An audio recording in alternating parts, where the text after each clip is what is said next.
Hello everyone, and welcome to my second video. Today, we will be working with UIKit.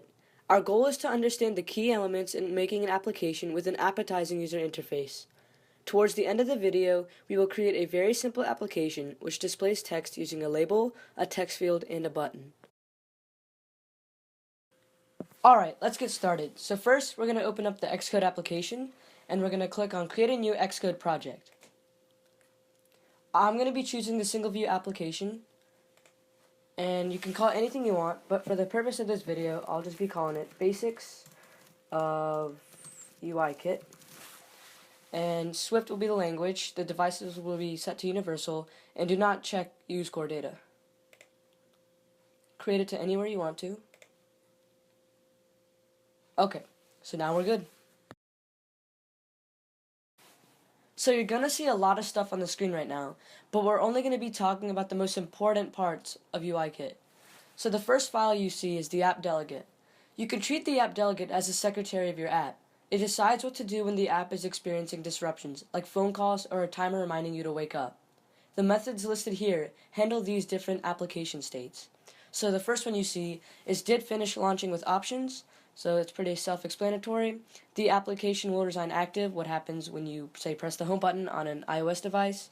The application did enter the background. Application will enter foreground, meaning you come back into the device after pressing the home button. Then application did become active. Application will terminate, meaning when you double tap, go to the multitasking features and swipe up, kills the app completely. So these methods handle all that stuff. So it's really cool, but we're not going to be touching base with this today.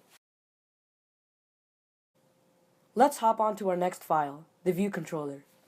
The view controller controls the view of your application.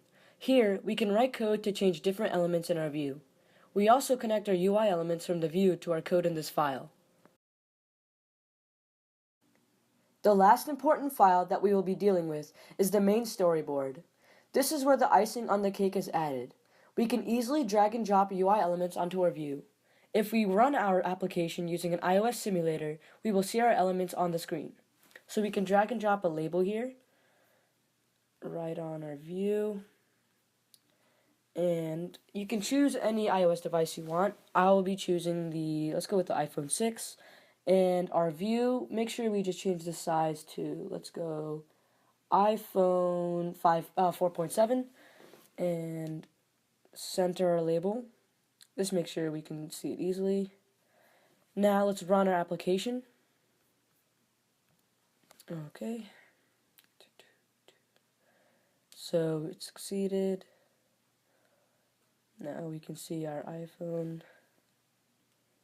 May take some time. Just have to be patient.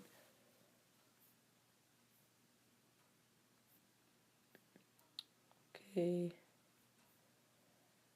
And you can see our label has populated the view, and now we can continue on to our app. Finally, now we can get on with our app. So if you haven't already, go ahead and drag a label onto your view. And then we're going to need two more things. One's going to be a text field. And drag that on, and then go ahead and drag on a button. Okay, button. There we go. And you can center these to your liking. And I'm going to go ahead and do some stuff with the label now.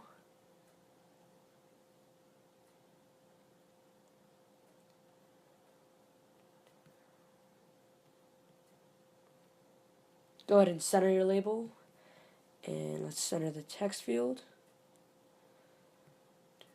Spread it out like I did with the label. And you can go ahead and put some placeholder text on this too, something like name and then colon. And then we can go ahead and bring the button, spread it out. Actually, you actually don't have to spread this out, so go ahead and just call this enter name. Go center that. Alright. So now we have to connect our elements to our code. So I'm going to go ahead and click on the assistant editor and make some space so I can see my storyboard and view controller easily. And we're going to control click and drag our label into this space and call it my label. make sure the connection is set as outlet and it's a UI label. And we can drag the text field right underneath it too. Call it txt field. It is also an outlet and UI text field. Okay. And we're going to drag our UI button over here. Go ahead and just call it enter btn. And this is going to be set as action. I'll explain a little bit. Go ahead and click connect. So these two are outlets because they are receiving data. The enter is an action and it sends data. So that's why it's put down below here, because most methods are located on the bottom of a class. So there we go, and we've set up our outlets and our actions correctly. And now we can edit them programmatically. Now we can change the aesthetics of our app. One outlet that is already defined in our application is the view. So we can change the view's background color, for instance. So in the method viewDidLoad, which is called when the application is started, we can call view.backgroundColor is equal to the class UIColor, and any color of your choice here. I'm going to go for let's do a green color. And if we were to run this, we will see that the application has a background color of green. Again, you can choose any color of your choice. So it works. Now let's get to the point of our application.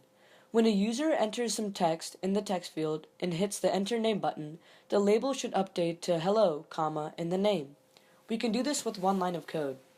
So we will say mylabel.text is equal to txt field.text.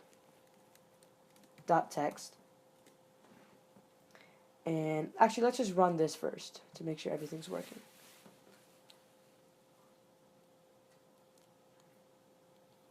Okay, so if we enter a name, well, actually the button is being blocked by the keyboard, so let's go ahead and drag the button up here. Now we can build and run. Okay, so now let's enter, say, Bob,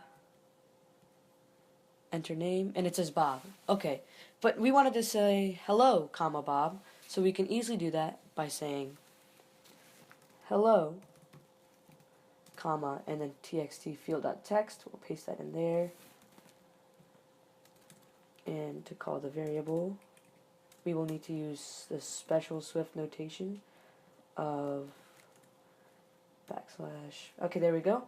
And we will unwrap the text field.text so it is not an optional. And now if we run this,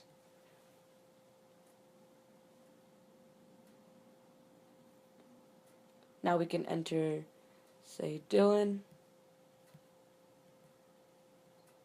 and enter name. It says, hello, Dylan. So our application works. Thank you for watching this tutorial, and I hope you enjoyed.